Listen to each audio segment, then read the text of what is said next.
9월 17일 목요일, 오늘도 주님이 우리를 깨워주셨습니다.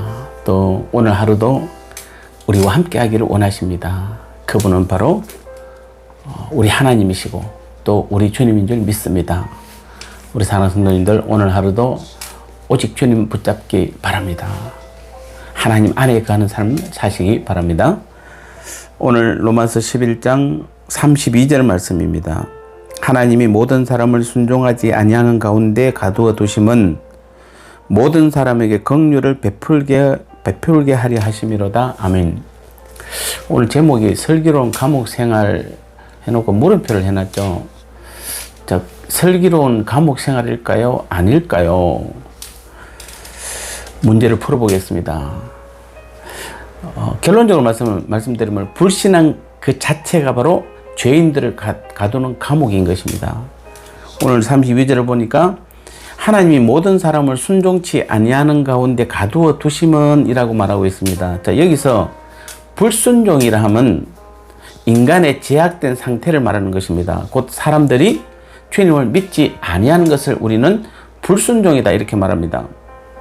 자, 그렇다면은 하나님께서 우리를 불순종 가운데 가두어 두셨다 하면 주님을 불신앙하는 것으로 그 자체가 우리를 가두는 감옥이라는 말입니다. 즉 주님의 말씀이나 뜻을 믿지 못하는 것, 우리가 아무리 말을 해도 어떤 사람은 설교를 들어도 또 여러 가지 말씀을 해도 믿지 않잖아요. 마음에 와닿지 않잖아요. 그런 것 자체가 바로 오늘 뭐냐면은 그것이 바로 감옥이다 이렇게 말하는 것입니다. 조금 이해하기는 쉽지 않을 것 같습니다. 오늘 이 말씀은 죄송하지만 여러분이 한 번 들어서는 조금 이해가 쉽지 않을 수도 있습니다. 2번 정도 들어보시기를 권합니다. 놀랍지 않습니까? 자, 우리가 무슨 죄를 지었다 하면은 그에 상응한 벌을 받게 되는 것은 우리는 상식적으로 알고 있습니다. 그래서 죄에 대한 대가로서 고통을 당하든지 아니면 재산을 압류당하든지 아니면 감옥에 구금되든지 이런 게 보통적인 일반적인 감옥입니다. 그런데 오늘 본문에서는 죄가 곧 감옥이라는 것입니다. 이 무슨 죄입니까? 예수님을 믿지 아니하는 죄입니다. 그럼 무슨 감옥입니까? 예수 그리스도를 불신앙하는 감옥입니다. 그래서 이런 감옥에 갇힌 사람들은 아무리 기도하고 예배드리고 말씀을 들어도 안 믿습니다. 좀처럼 안 믿습니다. 왜냐하면 자기가 감옥에 갇혀 있거든요. 그래서 여전히 내 고집대로 하고 내 뜻대로 하는 것입니다. 여러분, 어쩌면 우리 교회가 3년 이제 9월달이니까 3년 9개월 동안 계속해서 지금 복음을 선포하고 있고 내 뜻, 내 고집, 내 생각, 내 계획 버리라고 그렇게 지금 계속해서 주님께서 말씀을 통해서 계속 우리에게 말씀하신데도 여전히 그것이 깨닫지 않고 여전히 내 노력으로, 내 힘으로, 내 능력으로, 내 계획대로 아직 하고 있다면 어쩌면 오늘 이 말씀대로 하면은 죄송합니다. 여러분이 아직도 그 감옥에, 불신앙의 감옥, 죄의 감옥에 갇혀 있어서 그렇습니다. 조금 우리가 이해하기 쉬우려고 그러면 요한복음 3장 18절, 19절 말씀을 우리가 풀어보면 조금 더 이해가 더 쉽습니다. 그 18절에 보면은 저를 믿는 자는 심판을 받지 아니하는 것이요 믿지 아니한 자는 하나님의 독생자의 이름을 믿지 아니함으로 벌써 심판을 받은 것이니라 이렇게 말하고 있습니다. 즉 예수님을 믿지 않았기 때문에 이미 심판을 받았다는 말입니다. 심판은 이미 일어난 사건인 것입니다. 즉 예수님을 믿지 않음으로써 마지막 때 심판받게 될 것이라는 말이 아니라 예수님을 믿지 않음으로 이미 심판을 받았다고 단호하게 선언한 것입니다. 그리고 19절에 보면 그것을 더욱더 확고하게 더 말해주고 있습니다. 그 정죄는 이것이니, 즉 심판받은 결과, 대가는 이것이니 이 말입니다. 곧 빛이 세상에 왔을 때 사람들이 자기 행위가 악함으로 빛보다 어둠을 더 사랑한 것이니다 이렇게 말하고 있습니다. 즉 빛이신 예수 그리스도가 이 땅에 왔으나 그를 외면하기를 더 좋아하는 것, 이것이 바로 정죄, 곧 심판이라는 말입니다. 대가라는 말입니다. 그래서 우리가 예수님을 믿지 않는 것, 이게 바로 심판이다 다시 한번 이렇게 강조해 주고 있습니다. 그런데 심판이라는 말은 결국 죄에 대한 대가를 받고 있다는 말이 아닙니까? 따라서 죄에 대한 대가로 감옥에 갇혀 있다는 말입니다. 이런 사람들은 가장 슬기롭지 못한 감옥 생활을 지금 하고 있는 것입니다. 왜냐하면 여전히 노력하고 수고하면서도 감옥에 갇혀 있는 것입니다. 그래봐야 아무 의미가 없는 것입니다. 우리는 감옥 바깥에서 수고하고 애써야 되는 것이지, 감옥 안에서 아무리 수고하고 여러분 애써봐야 그것은 결국 감옥 안에 있는 것입니다.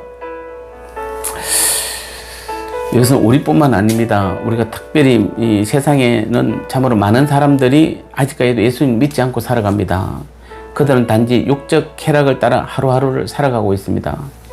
그래서 우리가 영원한 생명을 말한다든지 인간의 회복이니 진정한 인생의 진정한 목적이니 하는 그러한 삶의 근본적인 물음들은 그들의 삶에 있어서 단지 따분한 말장난에 지나지 않게 여깁니다. 그들은 예수님을 믿지 않음으로 이미 심판을 받은 상태에 있는 것도 깨닫지 못한 채 죄와 더불어 먹고 마시고 살아가고 있는 것입니다. 자신들의 영혼이 그 음산한 죄의 감옥에 갇혀 있는 것조차 깨닫지 못한 채 흥청망청 살아가고 있는 것입니다. 어쩌면 우리가 이 일을, 오늘 이 말씀이 잠깐 얼마나 가슴 아픈 일입니까? 우리 자신부터 먼저 돌아봐야 됩니다. 그래서 불신앙은, 우리가 주님의 말을 믿지 않는 것은, 주님의 뜻대로 하지 않는 것 자체가 바로 우리들을 가두는 감옥이라는 것입니다. 그래서 예수님 믿지 않는 것이 곧 심판이요 죄에 대한 대가를 치르는 것입니다. 혹시 오늘도 우리 자신이 이 믿음에서 떨어져 불신앙하거나 불순종하는 그 감옥에 갇혀 있지 않도록 우리는 조심하시기 바랍니다. 그리고 우리는 오늘 이 말씀을 생각하면 정말 저 믿지 않는 그 영혼들을 놓고 우리는 정말 그분들에게 예수 그리스도의 심장을 가지고 나가서 그들에게 복음을 전해야 되는 것입니다.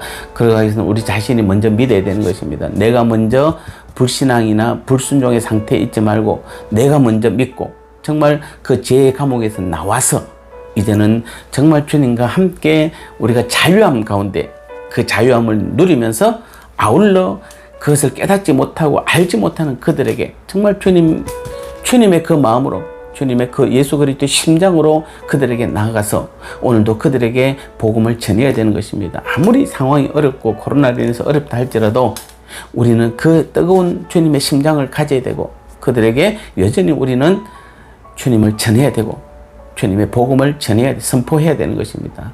그리할 때 우리에게서는 더 자유로운 그 믿음, 주님이 주시는 놀라운 은혜의 특권, 그 삶을 실제로 우리 삶 가운데서 지금도 얼마든지 경험하고 나타낼 줄 믿습니다. 이 믿음의 삶을 살아가는 오늘 하루도 저와 여러분의 믿음의 삶 되시기를 주님의 이름으로 축복합니다.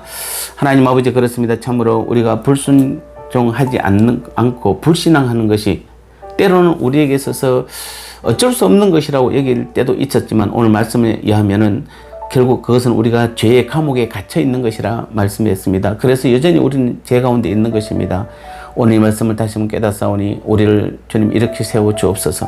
죄의 감옥에서 우리를 이제는 끌어내 주셔서 정말 주님만을 섬기며 주님만을 의지하며 주님이 내 삶의 주인 되어 주심을 다시 한번 고백하고 주님과 함께 마음껏 주님 주시는 자유함을 누리는 그 가운데 하나님 나라를 세워가는 일에 귀하게 쓰임받는 우리가 되게 하여 주옵소서. 저 믿지 않는 자들에게 주님의 심장으로 그들에게 주의 복음을 선포하게 하여 주옵소서. 우리가 영상으로라도, 지금은 상황이 어렵습니다. 영상으로라도 우리가 이 말씀을 많은 사람들에게 전해서 그들이 주님의 뜻 가운데 그들이 주께로 돌아오는 역사가 주의 이름으로 나타나게 도와 주옵소서. 예수님 이름으로 간절히 기도드리옵나이다. 아멘.